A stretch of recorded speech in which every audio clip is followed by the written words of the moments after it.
Untuk memperbarui tali, alternatif lain mengganti ban dengan perpaduan manik-manik kayu, dan tali kali ini adalah berkesan rustic dengan kesan natural hingga tetap kelihatan cantik dan estetik. Langkah pertama, potong tali giok sepanjang 40 cm buat dua bagian. Untuk tali ini posisikan di bagian tengah sebagai tali utama. Gunakan simpul jangkar seperti di video. Langkah berikutnya, potong tali sepanjang 70 cm.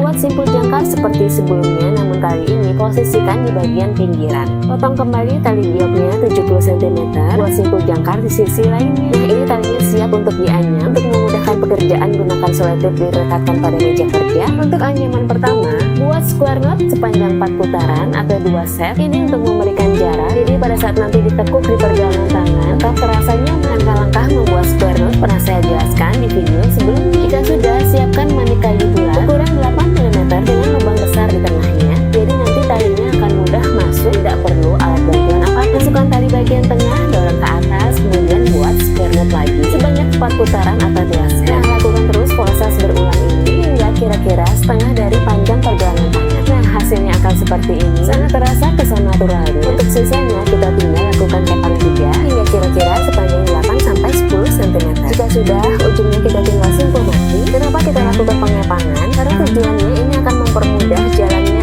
pada saat dipanjangkan atau dipendekkan nanti. Nah, setelah simpul mati, lakukan proses yang persis sama pada sisi sebelahnya, dan inilah garis besar hasilnya. Cantik, estetik, rustic dengan vibes natural dan alami. Ini cocok bagi pengguna yang menyukai keindahan dalam bentuk seni kerajinan. Rapikan sisa-sisa tali pada ujungnya, dan langkah terakhir kita akan buat adjusternya. Siapkan satu tali sepanjang 30 cm.